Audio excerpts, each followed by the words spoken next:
biggest con in the country at that. So today and tomorrow, that's where he is. The views and opinions expressed within the video content found on the Indie Comics Network are those of the speakers and do not necessarily reflect the views or positions of the Indie Comics Network or its sponsors. Have a question or comment for us to address on the show? Have a topic you want us to talk about? Email us at indiecomicsnetwork@gmail.com. Want your comics to arrive in pristine condition? Head over to GeminiComicSupply.com and save 10% on your next Gemini mailer order or anything in the Gemini Comics Supply store. Use coupon code RAGIN10. That's RAGIN 10.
Difficult to write these words, but I must for my own sake. I have done, seen, and been part of many things in my life.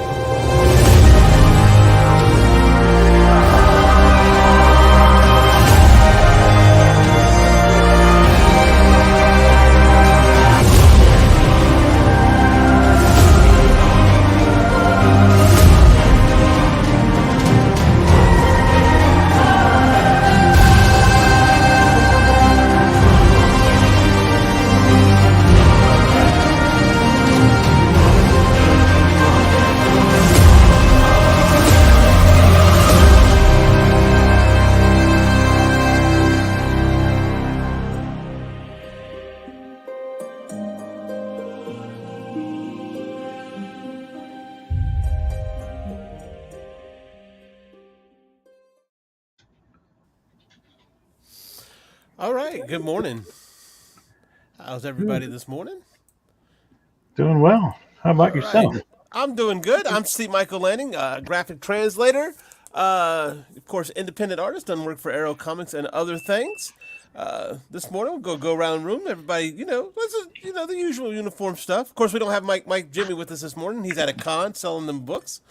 But we're going to go around the room. I'm going to go by my screen, guys. So tell us what you're working on. Rodney. Hey, I am working on some promo pieces for Pitter Patter 3. Just getting some extra artwork to use for the Kickstarter and stuff like that. And just working on familiarizing myself with some of the new characters and just kind of doodling and doing that stuff today. So that's what I'm doing. All right. Who are you? Oh, I am Rodney Fyke. You can find me on the interwebs at Facebook, Twitch, and Twitter. Facebook, Instagram, and Twitch at Rodney Fyke Art. You can also go to the Hasm YouTube channel and check us out there. And go to Hasm.com. That's HAZZUM.com, where you can check out all of our books, such as Peanut Pudding and Jelly, Unchained, Roadkill Rampage, and Pitter Patter. All right. Awesome. MarV, good morning. Hey, guys. how are you today? I am MarV. I'm a comic book creator from Portugal. I'm also a freelance, professional freelance illustrator and the creator of the Theme Killer. So yeah, that's it. You can find me on Instagram and Facebook on MarV Theme Killer. All right. And right now I have to choose what I'm. I just came around about 10 minutes ago home. I went to Spain, and I don't know what I'm going to do now. So be patient for a couple of minutes because I have to find something to do. I'll be back. All right. Mr. John Celestri, how are you this morning? I'm fine. So I'll double check, and yes, my name is John Celestri. I've been a classic animator, 2D animator, and comic book artist for the last almost 50 years. I go back to 1975, 74. So. And I've worked on a lot of feature films and video games and commercials and TV shows and animated Boba Fett and the Star Wars Holiday Special. And I have a big boo-boo here. So it's splintered, and it'll be that way for about 6 weeks. But that's okay. I still have plenty of things that I can do, and I'll show you. I've roughed out some pages, and will continue roughing out pages of my next book, Bloodwing Angel Chronicles 4, and because I've done 3 books, and you can see me on. I don't know how long Twitter's going to be around, so I won't comment on that situation. But if you get me here on Sketchy Saturdays, I have my YouTube channel, John Celestri. And if you really want to go exploring the internet, type in my name, John Celestri, and see what you find. Oh, be prepared to sit there for a while. Look at so. But yeah, at the Twitter thing, everybody's moving over to something called Mammoth. Or not mammoth, mastodon, whatever, some prehistoric animal. It could be pterodactyl. I'm not sure. That's a different type of Twitter. So everybody seems to be moving over to Mastodon. I'm like, man, I got to go set up another social account. What is the deal? Golly, I feel like more of a computer tech than an artist sometimes. Yeah. Well, I saw the show that Daphne and Nita were doing yesterday, and it's kind of like. I think we eventually will have to have our own websites because you just, all these places kind of third-party platforms, they're not going to be there for us. So I really think we've got to do it yourselves, and use whatever is still alive. You drive to that, but and we can have this conversation about why people go to Kickstarter or Indiegogo versus going to your own, site. And I know that what was said in the show yesterday between Daphne and Nita, that people like to go to Kickstarter because they can do all their comic book shopping, so to see, in terms of support. But you still have to do individual. It's not like you all put them in a bag like an Amazon and then that's it. You still have to go to each individual, campaign and plug in all that information anyway. So, I don't know. We can talk about it if you want. This is bullpen talk, right? Yeah, right. There you go. Exactly. Yeah, well, that's the thing. I can't speak for everybody here, but as far as myself, as an artist, you kind of have a tendency to be an introvert. So now you got to go be social. It's like, what? Oh. It's like, kind of. Yeah, go ahead. What I was going to say is, yeah, we're social animals. I don't see that we're not. You know, No. we do a lot of stuff, and we kibitz and do things like that. And what's wrong with that? I mean, it's just Oh no. the nature of the beast. It's just once you get going, it's amazing what kind of stuff will show up in your thoughts. Yeah, this How is much true. you'll reveal. This is true. Let's see, we got some people. Got William Pace in the chat this morning. Morning, Will. North Free says morning, everyone. And there's MarV.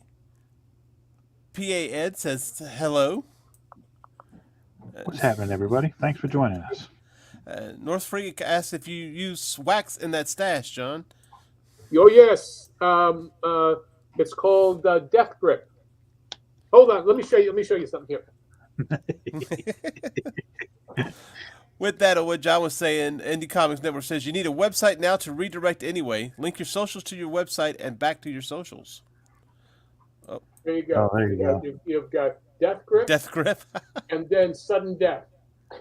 Oh, all right. I mean, let's put it this way: they are, quite bikerish. It's a small company out of Arizona, I think it is. Where are they? I mean, I'm not going to my bathroom to show you to get my get my stash of wax, but it is beeswax basically. And paraffin. I mean, that facial hair stuff. That's some serious. That all the competitions and everything they have out there. Oh yeah. Yeah, it's quite serious, isn't it? Oh my gosh. Yeah. There's they'll have these facial hair competitions, beard competitions in bars and everything. See, anything can be. They're serious. Yeah, anything can be art. See, Uh-huh. Well, almost. That brings me to my question this morning. Now, you've always heard it, and whether first off, if you agree that you have to learn the rules before you can break them. But is there a rule in drawing that should never be broken? Don't be boring. Yeah. Yeah, I would agree with that. I don't know what well, I mean, are we talking about technical rules? Sure. I mean, yeah. I mean, for the most part, because that's kind of what they're focusing on when you hear them say that. You learn the rules, and that way you can break them. Yeah. But see, I'm kind of one that you always hear people say art is subjective, but I'm kind of the one that's like, okay, yeah, art is subjective, but anatomy is not. So. Oh yeah, there you go. Understanding how something functions first, then you can go and say, well, I'm going to break that rule, but I'm going to get this really good effect.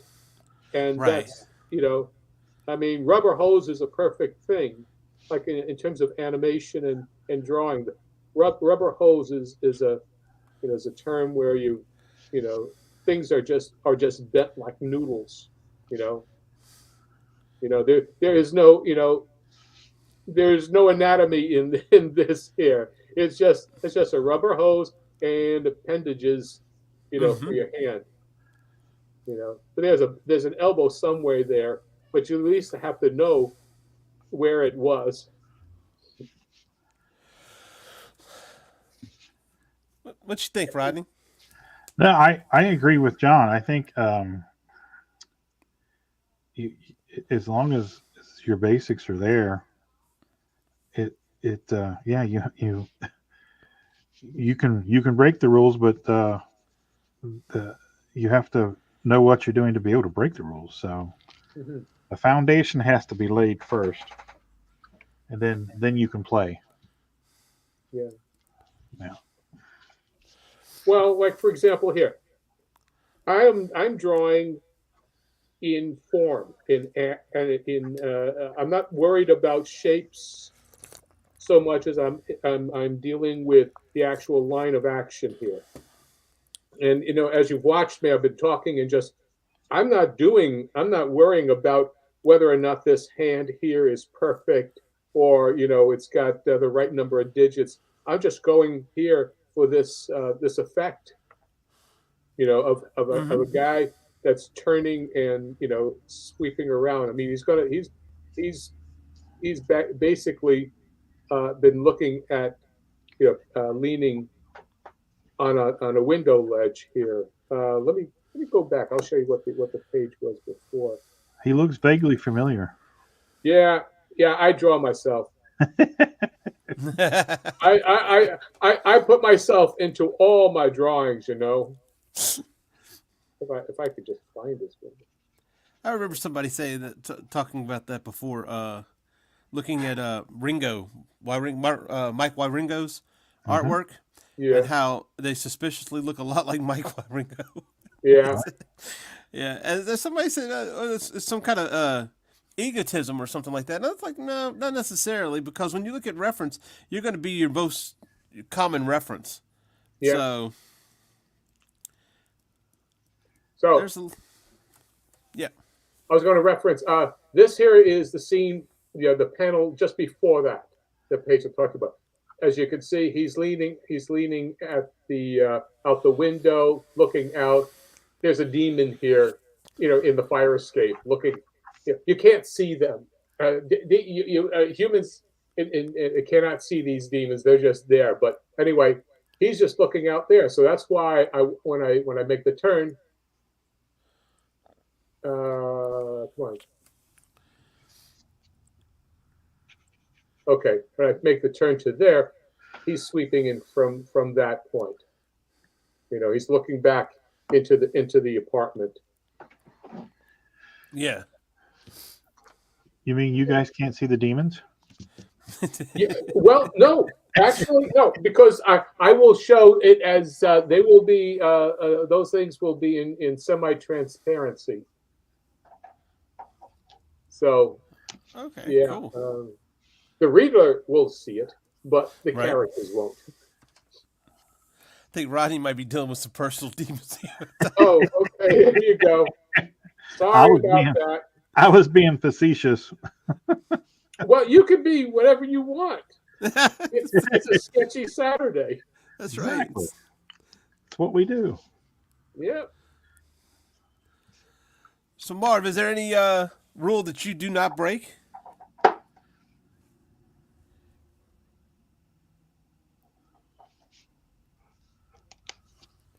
Oh, no.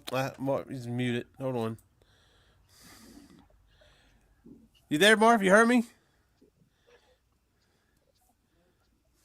Uh-oh. Oh, we might have lost Marv. Glenn's in the chat. Morning, Glenn. Glenn says the rule never to break is to think that anyone can draw. They can't live with it. Make sure you try. At least I don't have any kind of rules per se. I just try to make things have some kind of. Oops. Can you hear me, guys? Yeah, now we can. Yeah, Yep. Can you hear me? Yeah. Don't bother answering it because he's just going to hear it later on. No. Oh man. It was like a 30-second delay. Oh, that's. Can you hear me now?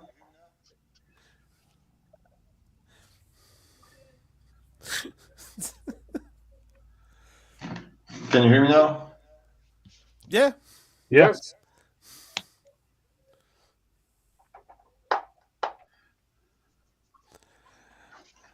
I think there's a delay, huge one. Yeah.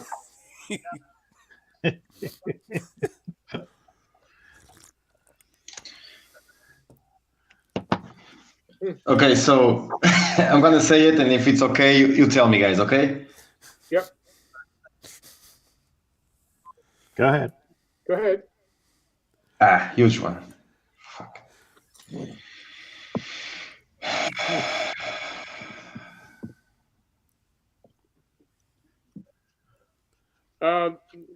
Let's type into the private chat there.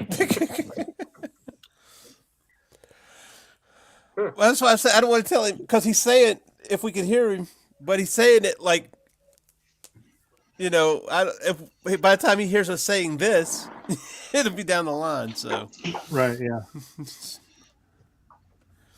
but anyway, so what I was saying, PA Ed says, make sure you try to hide all your sexual art really good in the background.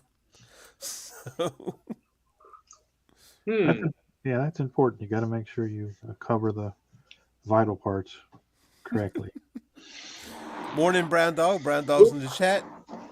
Indie Comics Network says Rodney is a special kind of sketchy today.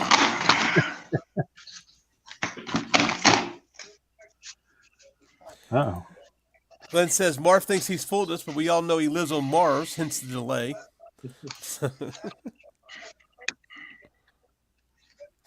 So.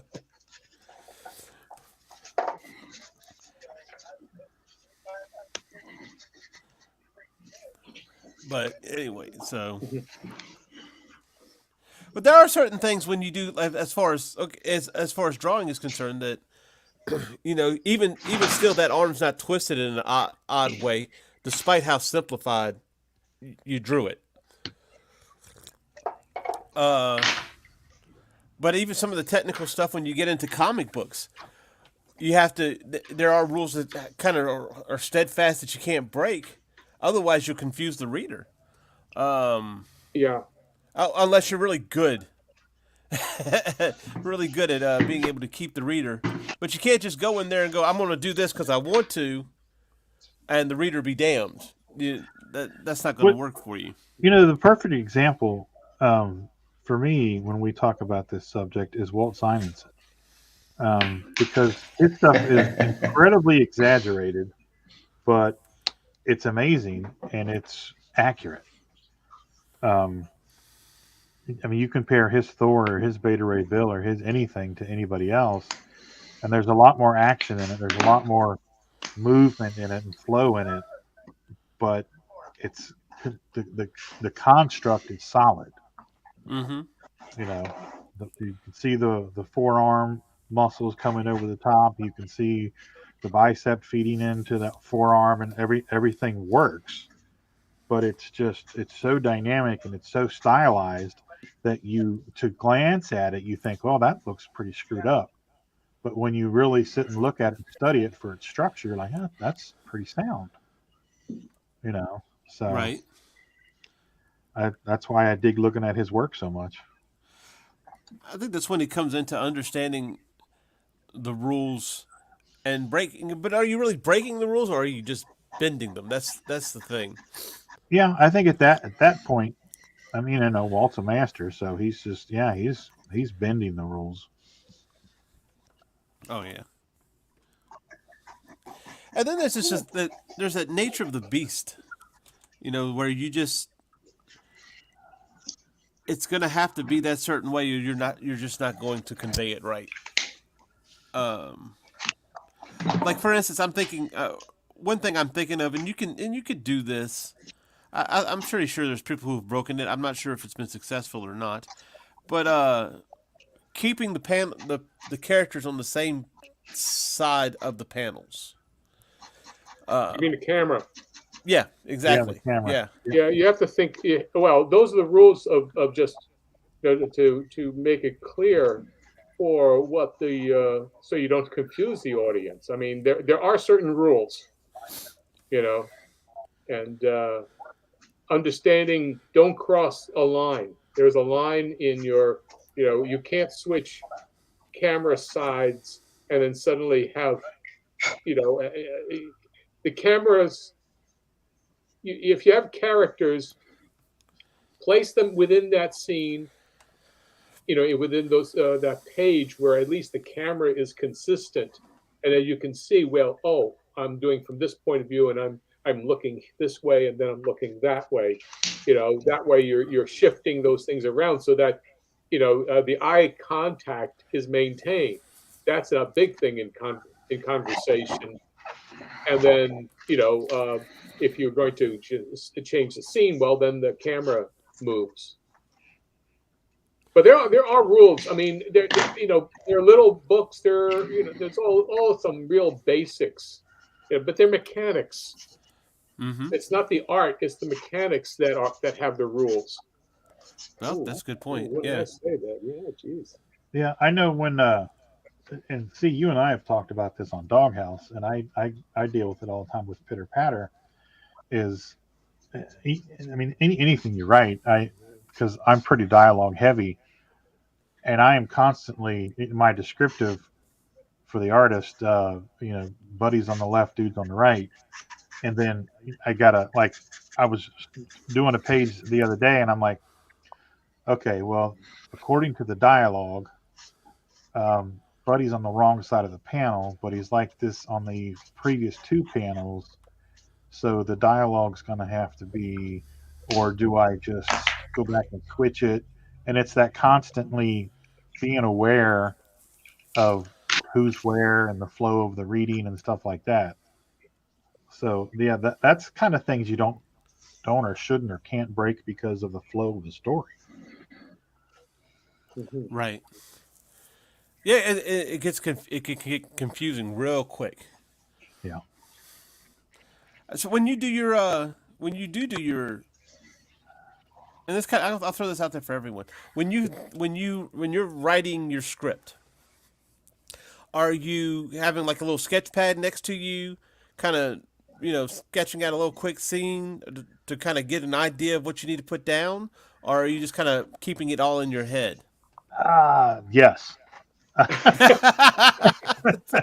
What's sad about that is I understand. I'll give you a perfect example. Okay. All right, hold on. This is a year or so old, but these are characters that came to my head. So I've got all of this. I've got a scene written out with this character Peep interacting with Buddy. And I've got this character here. I developed his little logo for his chest. But it's also preceded and followed by, dialogue and situations and stuff like that. And there's a shot of dude with a toupee on and smoking a cigarette. So there's the original drawing of Squeaks, and there's thumbnails. See, this perfect example. Thumbnails with the writing, and then sometimes it's my notes on my phone. Mm-hmm. And then because I'm at work or I'm somewhere else, and then I come home and I have to translate it all down into this book. This is the Bible, Pitter Patter Bible. Oh, cool. Well, that's cool. Yeah. Where'd you get that printed? No, this is just a sketchbook, John. We're talking about the front. It said Pitter Patter, and I was thinking it was. Oh no, these are stickers. Oh, okay. Yeah, it's a Batman and Robin's. I understand. Yeah, I'm old. No, that's all right. It looked like it for a minute there too. I thought the same thing until I read. Oh, okay, it's one of the stickers, but it did look like it was. It was on the cover. Yeah. Well. John's going to get. Here we go. Yeah, no, this is about getting to the bones, right? We lost MarV, so we're gonna have a huge delay now. We should get T-shirts. Sketchy Saturday. We lost MarV. We love you, Marv. Hey. Yep. There you go. Yeah. I'm doing. Sometimes I'll do thumbnails. Yeah. Let's see here. Thumbnails like that to give me an idea of what's going on in the story. Yep. Because I have various ways of writing, and a lot of it is cutting and pasting, elements. I mean, something as simple as, like I'll have my animation board and I'm writing this here, it's a lot of, gathering of ingredients, I think, and then throwing them together. And that's a good description. Yeah.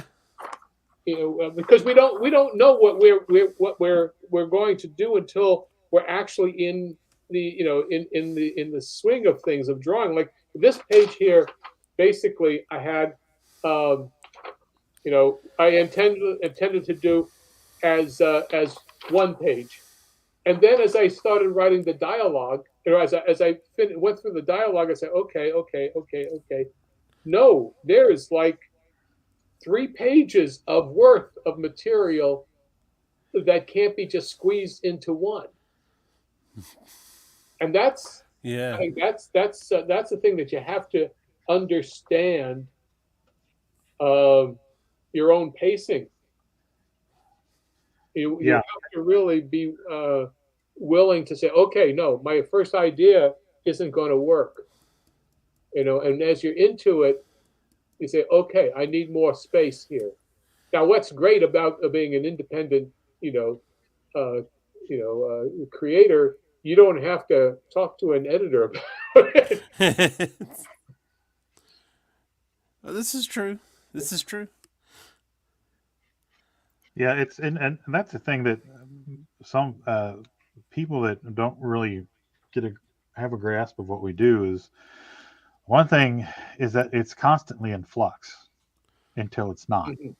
And at that point where it's in flux and it's always developing, eventually it'll get to a point where, okay, you've got the story, you know who's involved, you know what needs to be done, you've got all the ingredients. Now let's bake the pie. But don't overbake it. Yes. And that's where you really do need to have, the ability to kill your little darlings, unless you have people that you can trust to give you, a good, honest appraisal. And I think we discussed that as as a problem about having. Oh no, we're having an editor. Oh, I think it was on another show I was doing, but you need to have people who you can trust, and sometimes you want to trust them, but you're just not on the same page. Oh yeah. Yeah. I think that's why it's important also to find an editor who's what if you have an editor who's into everything, that's best. Right? Yeah. But it's always good to find an editor. You don't want to go to a dramatic, slice of life editor for necessarily your sci-fi comic epic. You just might not get the same feedback you want. Yeah. Well, and sometimes you may say, okay, well, this guy can draw, or this person, this artist, whether it be a guy or a lady, they'll understand. We're comic book creators. Well, sometimes what you're getting is, this is how I would do it, and that's different from I'm trying to help you do what you want to do, and this is why you're working. It's not working. Those are two different ways of getting feedback. Yeah. It's very important to find somebody who can understand your voice. Yeah.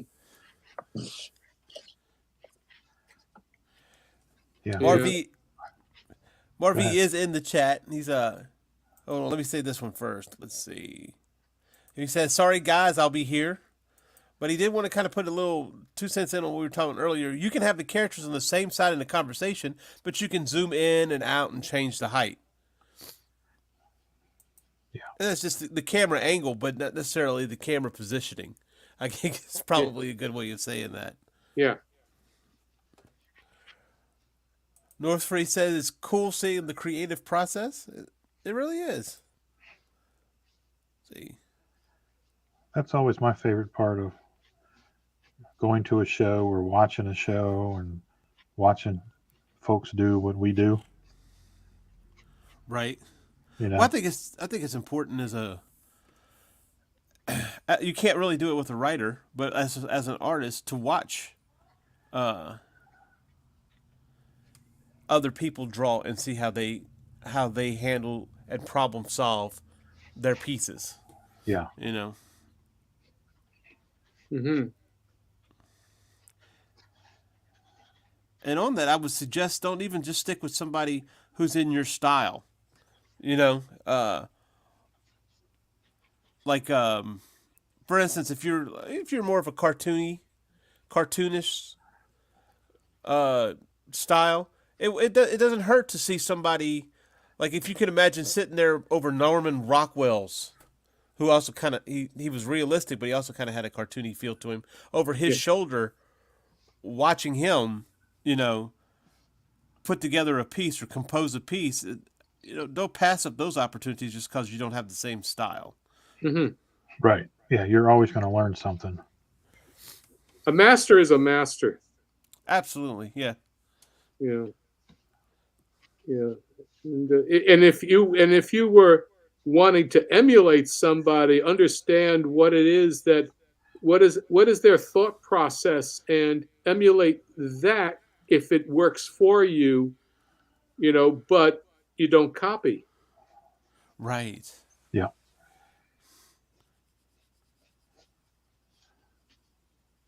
I found that it was interesting.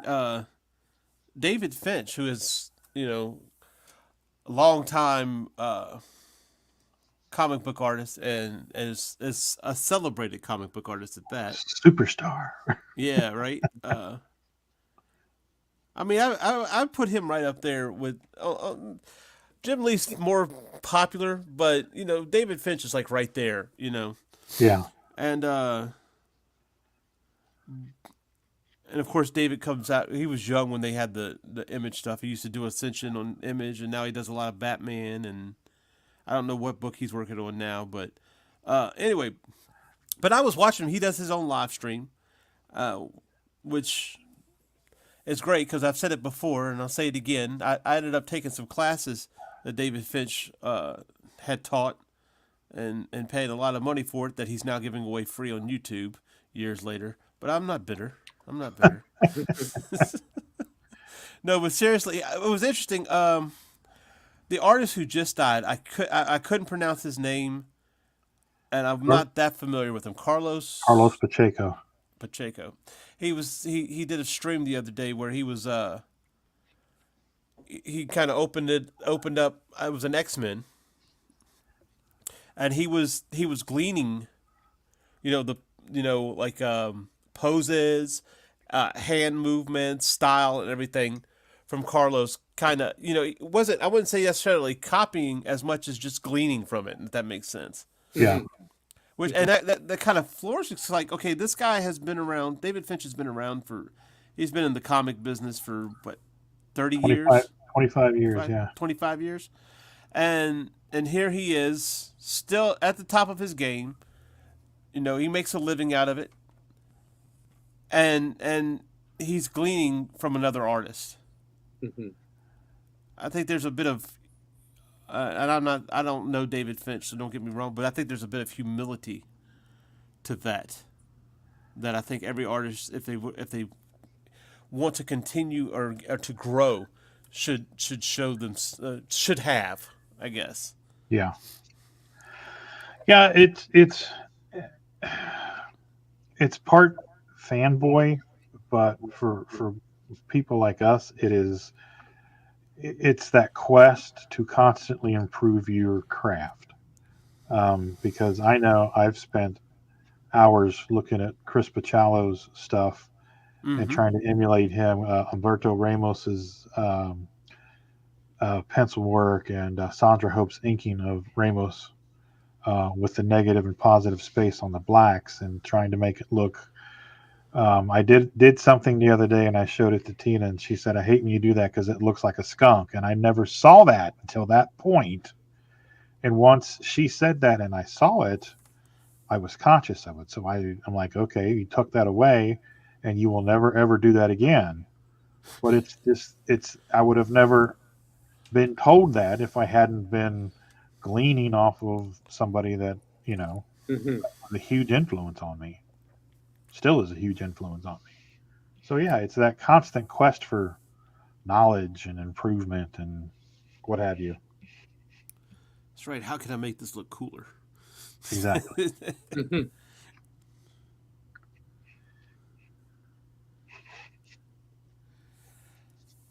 I think what I try to do is also try to recognize where the strength is in each artist, and I'm not trained an eye to really be great at that. But like, say if somebody has a prime example of somebody who's normally here and still in the chat, you can look at MarV, and MarV has a really great understanding of negative space. Yes. And I can recognize that. And that's what I like to try to do. Like if you say Bachalo. Bachalo. Let's Bachalo. I'm not going to say this name right, Rodney. I don't know. You can correct me. Well, it's Bachalo because he told me it was Bachalo. No, I know. But I'm so used to people. I have heard that name said like 5 different ways. Well, here's a good one for you. Bill Sienkiewicz. Bill Sienkiewicz. Is that how you say that? Yeah. What's the proper pronunciation? Right. Just come up with a name. Ringo. Bill. He just went by Ringo. Yeah. That's Bill's work. Yeah, right. That'll work. Yeah. But no, sometimes those hard to pronounce names are what get you noticed. I remember, and this has nothing to do with art, but I remember when Schwarzenegger came out, and he was getting popular, and you're trying to figure out how to say that name, and now it's such a household name, everybody knows how to say it, but it was difficult there at first.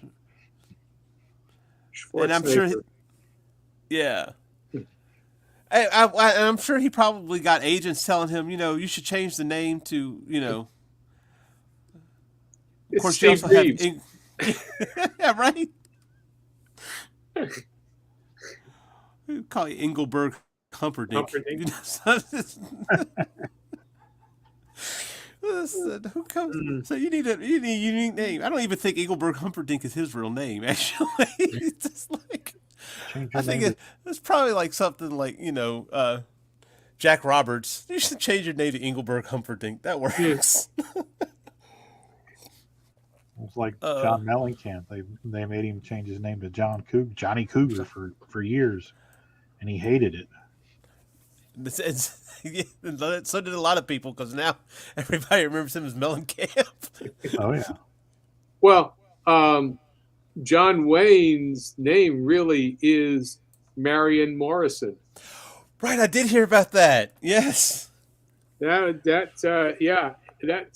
well. How do you do? My name is Marion. That's a good impression, John. It was. Oh, it's from my childhood. That was always my mother's favorite actor. I want a little Johnny Cash. Yeah, there you go. Well, what's fun? I had an uncle, and I knew him as LC. They called him LC, but his real name was Lucille. He was named after his mother, and my mom said one day he was a contractor, and everybody in the family knew him as LC. They weren't calling him Lucille, right? And about one of the most manliest men I've known, in my youth. Yeah, my wife said he had to be. Yeah, kind of. He used to tease me all the time. I didn't like him at first. So, but it's those type of people that you realize have a pretty good influence on you later on. Right. Because he was a good guy, but and my mother's the baby, so he was older. He was in his 60s by the time I came around, and so on. But anyway, so she goes to his work site one day, and she's asking for LC, and they don't know who she's talking about. And then somebody realized, oh, you're talking about Lucille. Hey, Lucille. And they, on the job site, they're calling him Lucille. So, oh man. Huh. So Marion might have worked for him if they let it out. I mean, it's like no, they call him John. You're talking about the 1930. Yeah. Yeah. Well, it depended upon what you were. I mean, for example, Leslie Howard was a very in fact, he was a very famous actor. He was actually the lead in Gone with the Wind. Oh, Leslie Howard. Okay. And Butler. he was Ashley. Huh? He was Ashley in Gone with the Wind. He was the love interest with Scarlett. It wasn't Clark Gable. It was right. Man, it's been so long since I've seen that movie, and I can't be honest if I've seen that movie all the way through. But I remember somebody was courting her at the beginning. Yeah, and that was him. Okay. Yeah. In fact, he got married. She married him at some point. And anyway, that's neither here nor there. It's just the whole idea of names, with different what is Carol? Hmm. They're all, even Michael. It can be both. I've actually known a woman named Michael. So that's not. Yeah, it's not. Well, it's uncommon, but it's not unheard of, I guess. Mm-hmm. There's even a boy named Sue, right? That's right. I knew a boy named Sue. How do you do? You know who that's based on, huh? No. That song was actually based on the lawyer in the Scopes trial. He was a lawyer for the ACLU. I can't remember. Sue something. I have to look it up. But yeah, and that's Johnny Cash said, man, if he went through life with a name like Sue, he got to be one mean son of a bitch.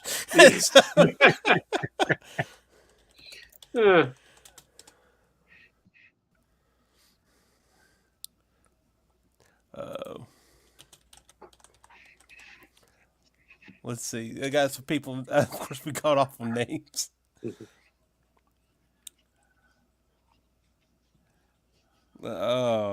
Let's see. Glenn gave us the Humperdinck's real name in here. I saw it somewhere. Whereas, here we go.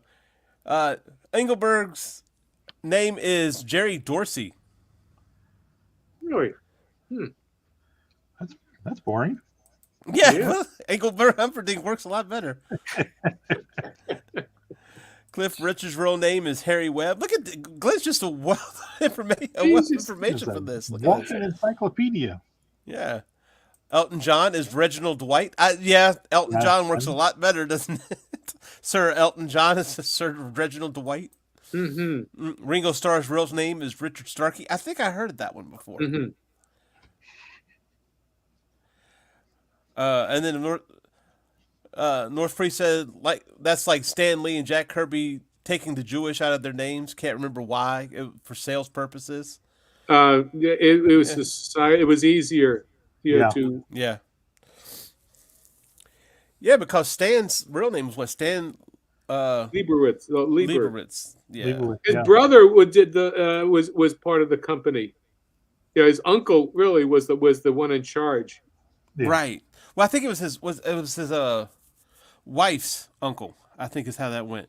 Oh, I'm not positive. Okay. Yeah, it was his wife. It was his uncle-in-law. And here's one for you. Paul Stanley from Kiss. His real name is Stanley Eisen. But is Gene Simmons' name Gene Simmons? Or did he change it as well?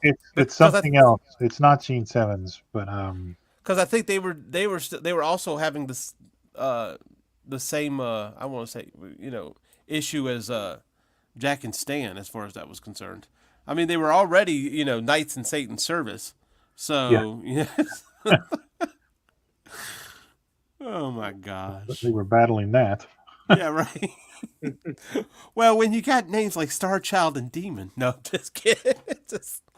Well, the funny thing about that is the moms across America had no idea that it was all based on Gene and Paul's love for Marvel Comics. Oh yeah. So I think that's why their comics fit so well. It's because there's a genuine, love for that. Oh yeah, and if you look at Gene Simmons' solo album and the interior cover, he thanks Stan Lee and Jack Kirby. I think I remember hearing about that. Yeah. Yeah. Didn't they put their blood in like one of the printings of the comic? Yeah, they showed up at the printing press and they pricked their fingers, and they each dropped in like 4 drops of blood into the inkwell. Well, geez, that the cover containing that blood was really expensive. That's really a collector's item. Oh yeah. Oh, I'm sure somebody out there has has it with their huge amount of Kiss products and collectibles. That's one thing you can say about Gene Simmons. I might have said this on here before. I've said it on a stream, but I had a friend. He was really into Kiss and Alice Cooper and all that. And he said the difference between Kiss and Alice Cooper is Alice Cooper, the record companies, the studios made Alice Cooper their whore. Kiss made the record companies their whore. So yeah, they are definitely the masters of marketing. Oh yeah. Well, again, anybody who thinks, hey, has anybody trademarked the money bag? And it goes out and does it. Talking about Gene Simmons. Oh yeah. So, and that, and that's the kind of marketing you like. How can you take that inspiration and market it in your comics? I was looking at I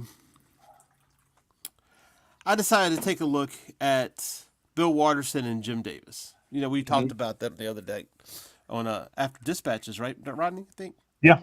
Yeah. And so it led me to think I wanted to look at their net worth, and of course this is very loose. That's not necessarily what their net worth is, but you look it up. And with Bill Watterson, who did Calvin and Hobbes, and Jim Davis did Garfield. Bill Watterson's net worth is about $100 million, and this is a guy who didn't market Calvin and Hobbes. This wasn't the guy who came out with Calvin and Hobbes plushes, and you had the P&, sticker, but that was I guess it was a ripoff, right? Yeah, that's not his. Yeah, he didn't do that. You just can't keep people from doing that. Right. And so, but then you look at Jim Davis, who marketed the hell out of Garfield, and he makes and he's of course $8 million, which is whoa, especially considering how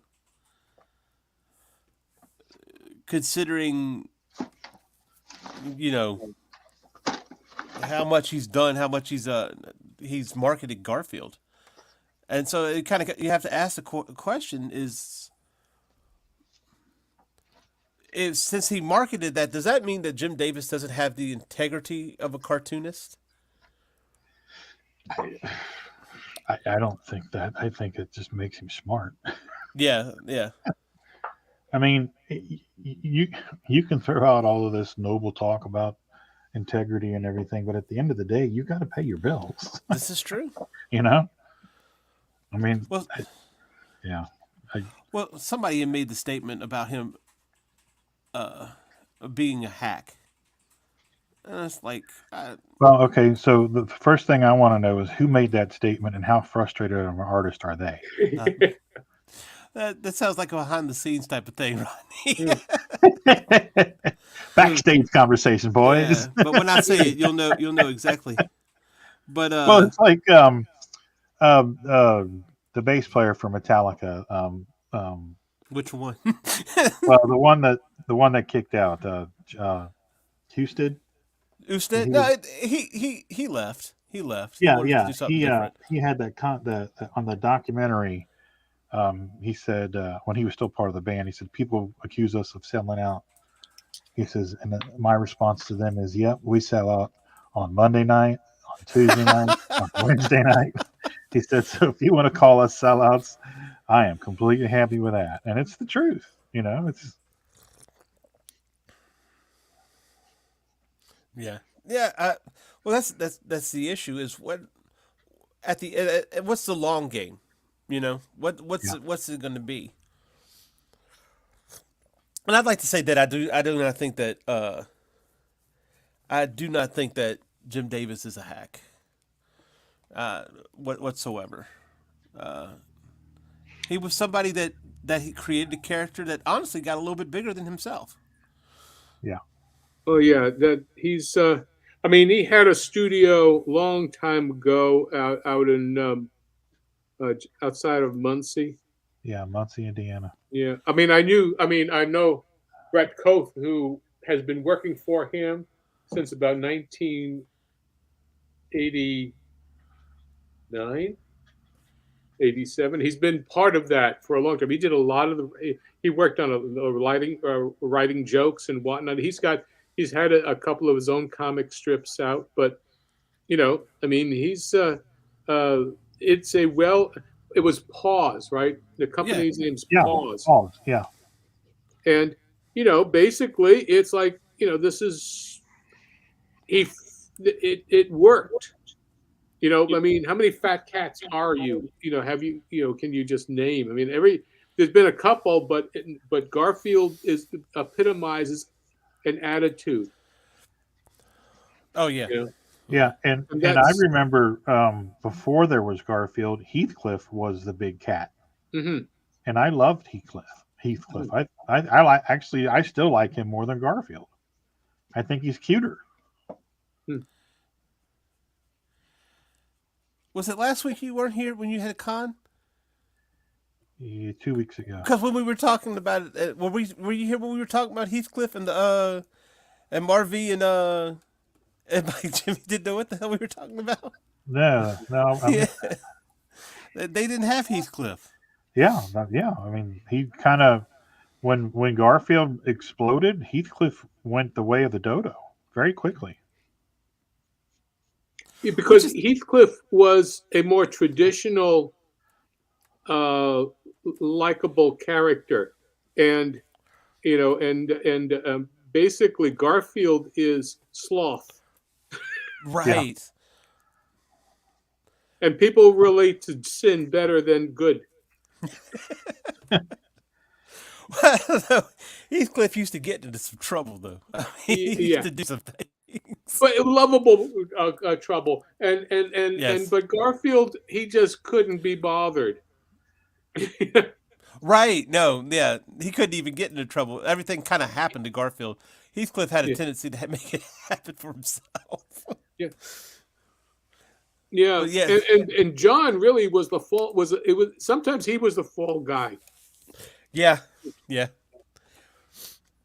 Well, I had made the statement that I thought John was a straight man, but now thinking about that, honestly, Garfield's kind of the straight man. Everybody else was kind of the fall guy. Yeah, I would agree with that.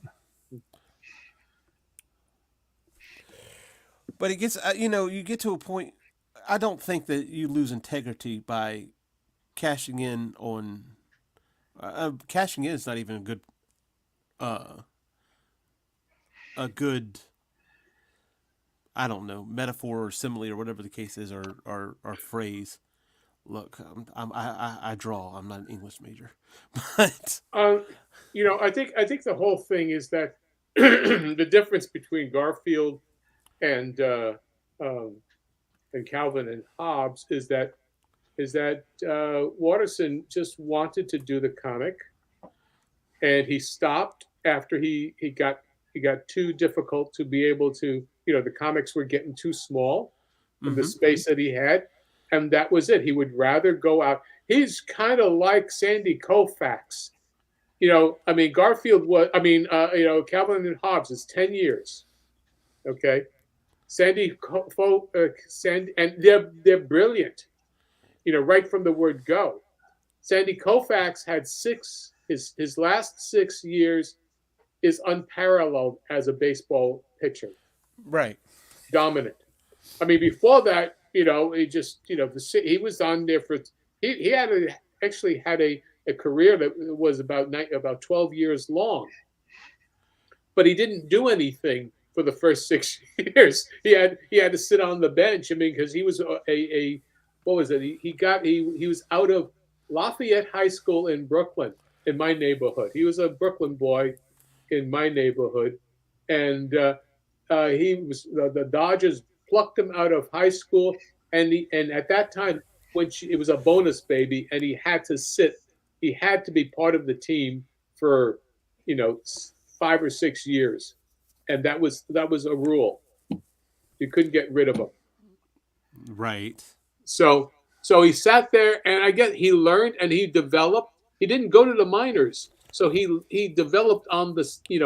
So by the time he was like 23, he had been learning at the major league level, and he retired at the age of 30 because his arm was giving out. But you know that. See, I'm not even a baseball person. When you said Sandy Koufax, I knew he was a baseball player. Yeah. Yeah. Well, you see, you need more. You need knowledge to Right. I'm just making my own statement there. You need to be more than an artist. You need to be a person who understands what's going on. And baseball is a really cool metaphor because it ain't over until it's over, as Yogi said. So, sometimes it takes late into the night to get over with, but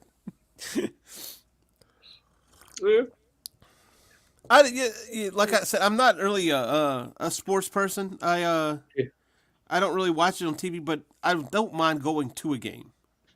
Like I've been to an LSU game here, but baseball. Yeah. But I guess I don't have the patience for it on TV. Well, actually, the reason that you don't have patience is because the games are too damn long. They used to be faster. I've seen some replays of baseball games that they've run basically out of that single shot, but from the 1950s. Sometimes you can, if you go to a sports channel or something, and sometimes you could see classics. They'll run games. The 1969 World Series game, or they'll watch 1962 games. Everything is gray and black and white. And you see how fast the game was going. It didn't take 3 minutes between pitches. It was like, okay, get it, throw it. You miss, get the ball back, and then you wind up and you throw again. I mean, it was really like, let's get going. I know what I'm going to do. The pitcher and the catcher did not have to spend like 15 minutes through 15 different signal, exchanges to settle on something, on a pitch to throw. They've got that. They're going to be implementing the pitching clock this year in baseball, so that'll speed that up. Yeah, and I'm all for it. In fact, I'm all for extending the strike zone. It should be between the letters and the top of the knee, and all they do is from the belt down now. Yeah. I mean, that's crazy. It's like, okay, let's see. The strike zone is so small that it's almost impossible, to pitch. Anyway, that's not baseball. That's something else. I want to kind of let me hit this real quick. Glenn says nothing wrong with having lots of money. Money is never a problem. It doesn't do anything. The problem is people. They get jealous. Yeah. Yeah. If Disney Pixar rang me and offered me a few million for Hatch, and I'd ask, when do I sign? So Exactly. but Allison, hi Allison, it's good to see you. Garfield was designed from the top down to make money.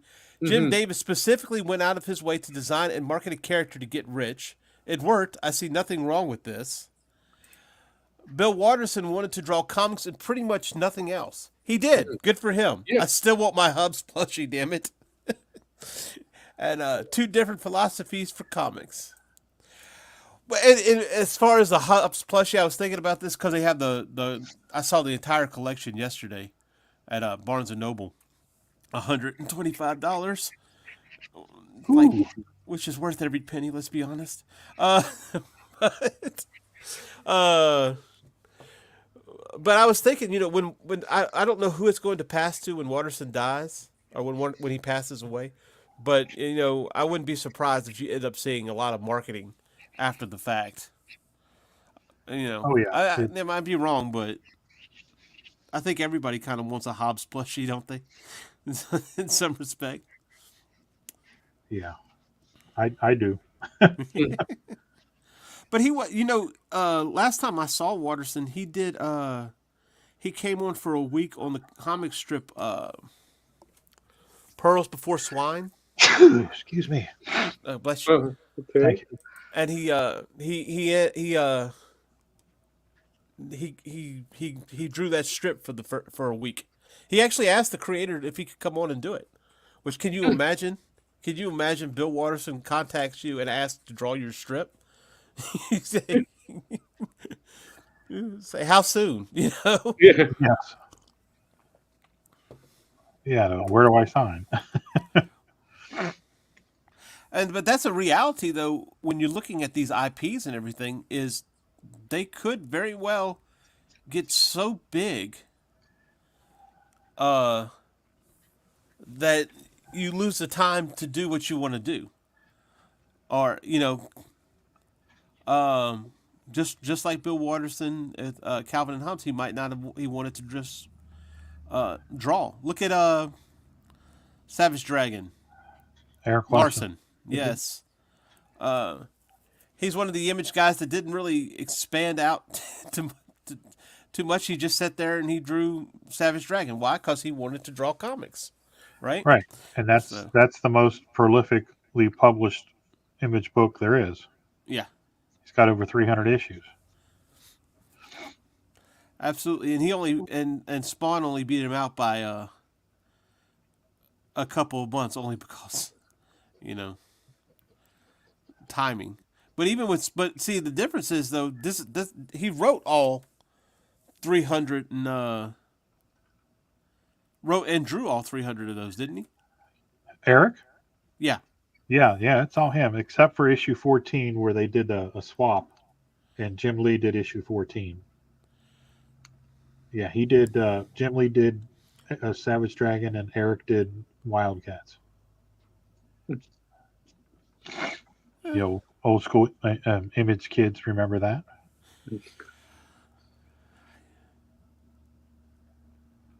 There's so much Image books out of the time.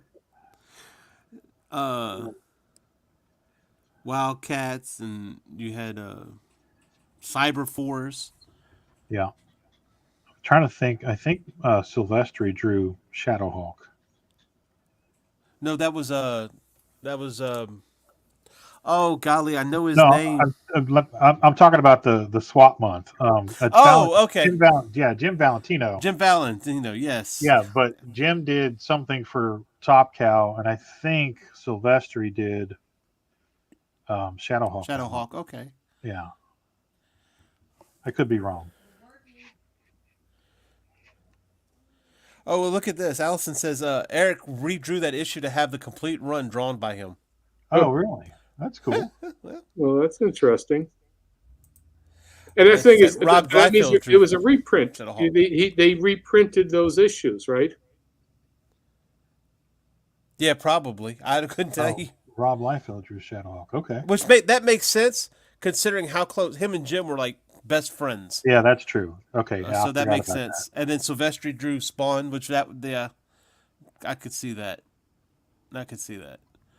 Yeah, because Jim was kind of, I think Rob kind of got a cold shoulder from a lot of the guys because of his popularity over at Marvel. Yeah.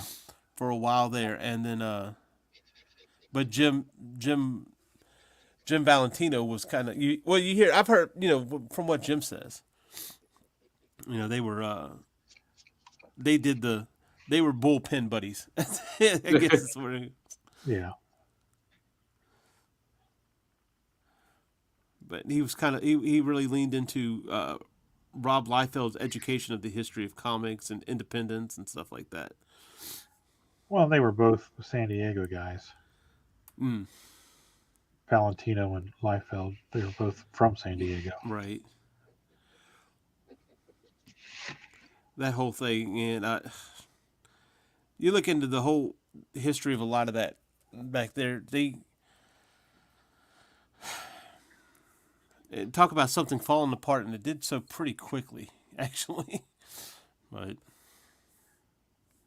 talking about Image. Yeah, the Image, because what you had there, they all went. Of course, they had their own studios, but then they were pilfering each other's artists. Like Rob Liefeld kind of tried to pilfer one of Top Cow's artists, and Mark freaking went off on him. That one thing I can say about Liefeld, though, he admits that he was wrong. Yeah, as far as that. If and the reason he was doing it was because Rob was aggressive, and he wanted to do, and I kind of suffered from the same thing back then, and it actually cost me a friendship for a long time. We have since mended that friendship, but I was like, guys, we got to strike while the iron's hot, while the fire's hot. Let's get this as much done as quickly as we can. And I think that's what Rob was doing. There are a lot of guys that were in other studios, and the other studios were dragging their feet because they were rich now and they were spending their money and they were going on trips and they weren't producing. And Rob wasn't doing that. Rob was producing. So that's right. He tried to take Mike Turner. That's what it was. Yeah. Well, and some of those guys though, because like Mike Hoffman was working for Liefeld. And I can't remember what Liefeld's imprint was. Extreme Studios. Was Extreme Studios? Yeah. And now he works for Top Cow. I've met Mike. Mike's a real nice guy. Writer. Not Mike Hoffman. Look at that. I say I meet somebody, and that's not who it is. I see I'm horrible with names. I can't even remember your name, Robert. I mean, Rodney. Hey. Wow. Bullpen pettiness.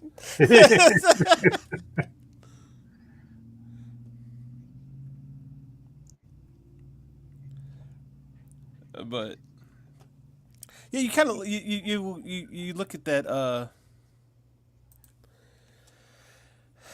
you look at the past like that and you kind of try to learn from it. Yeah.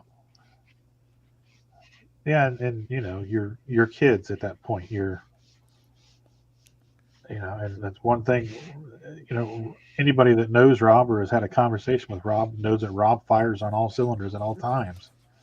He's a doer. There are talkers and there are doers.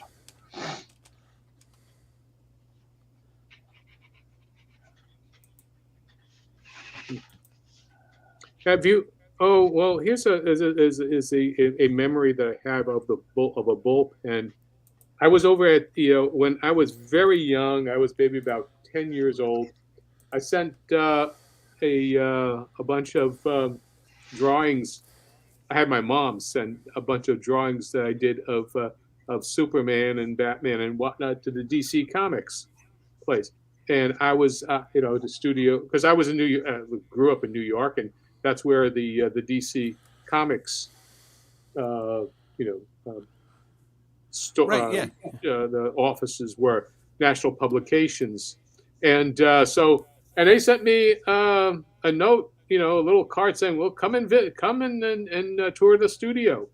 They had, they didn't have very many people doing that, but they had me, and I showed my drawings, and they were very complimentary.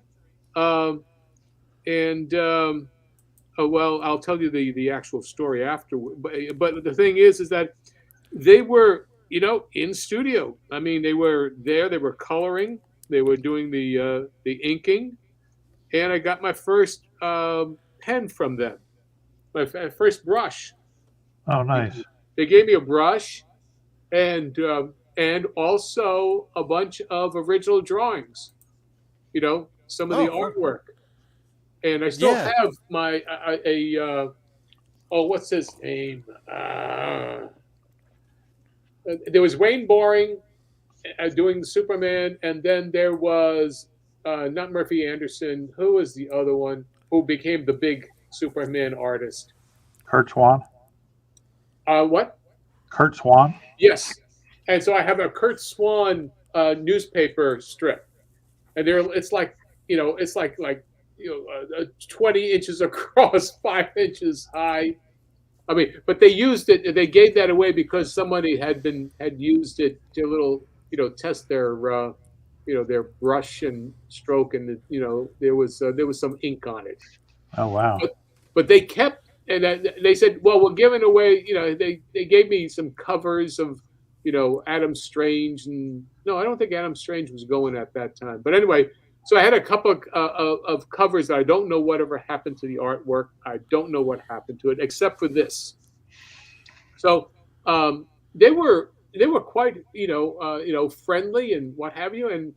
But unbeknownst to me, my mom told me later that that one of the artists took her aside and said, don't let your boy become a comic book artist.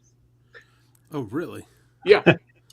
And that was the source of all my frustration, because I didn't know it until maybe a decade later. And that's why my folks never wanted me to be a comic book artist. Yeah, it was frowned upon for a long time. Yeah. There's plenty of memes out there from Stan Lee saying that for a long time he was embarrassed to tell people he was a comic book writer. Oh yeah, well that's why it became Stan Lee. Right, exactly. Yeah.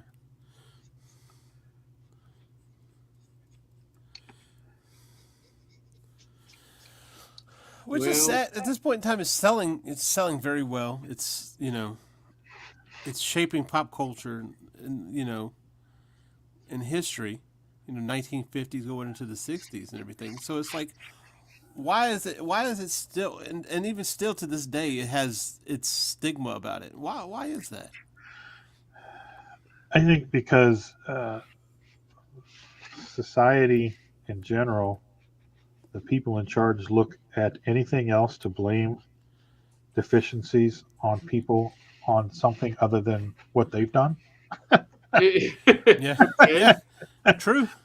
So, the scapegoat is always, comic books or movies or that devil music, rock and roll. It can't have anything to do with, anything the government's doing. Well, no, it's the new one's video games. Yeah, it's what you're conditioned to believe is a social norm, and if you don't confide and get in line and confine to that social norm, you're labeled as a social deviant. Right. Because you have to abide by their rules. So get in line. And we'll stop right there. yeah, pretty much. Squirrel. Well, the name of the writer for Top Cow that was working with Rob too over at Extreme was Mike Hawkins. Mike Hawkins, that's good. Okay, he's a Top Cow now, right? Yeah. Yeah, he's Top Cow. He does Think Tank and Think Tank Postal. Does a lot of. Oh, he writes a lot. He's a huge contributor over at Top Cow. Real nice guy. The reason I get it confused because I also have an artist on my feed named Mike Hoffman, who does a lot of the classic, kind of Franzetta-ish drawings and stuff too. So I see him a lot. So I was like, oh yeah. I get them confused. Hawkins, Hoffman, they sound alike, right? Yeah.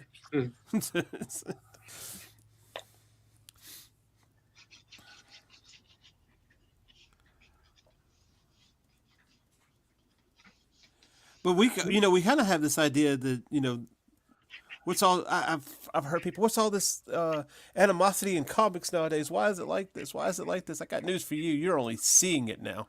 It's been like this. Yeah. Where have you been? It's like the remember the Peter David Todd McFarlane debate. Oh yeah. Oh my gosh! So basically. And let's put it. Let's be completely honest. Putting all the cards on the table. Todd was saying that he felt like Image was being shadow banned. It's what he kind of felt like. They weren't getting the publicity, which I don't know where he got that from because Wizard Magazine was all over Image at that point. Wizard Magazine was created for Image. Yeah, right. Not to speak bad of Wizard. I collected a few of them in my day. I remember when they came out, but if to give you kind of an idea, and Peter Davis like, no, it's not. They're going back and forth. So they have this debate, and I think it was at San Diego Comic-Con, wasn't it? Yeah. and Todd McFarlane decides he's going to come out in like a boxer with the robe and everything. These guys are just putting on a show. Don't. Well, yeah. I mean, it did wonders for both of their books at the time too. So they were both playing a role.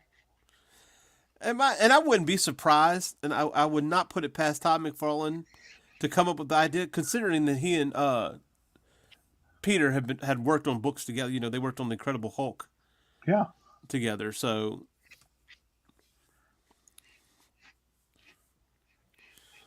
Yeah, it's always been there. It's always been there.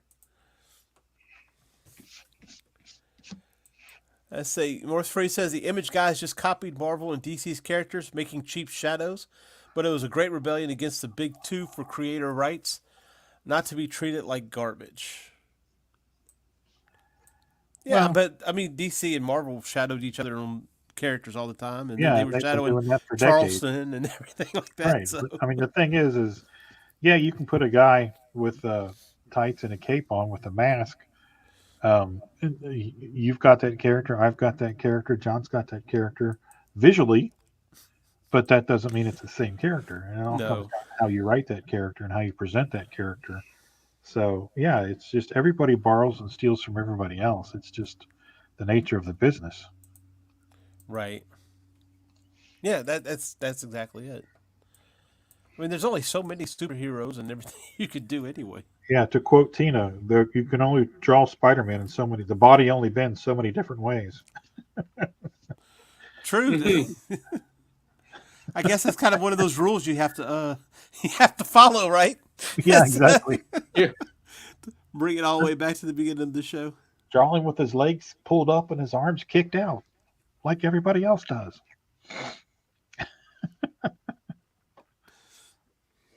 I'm full of great comic insight.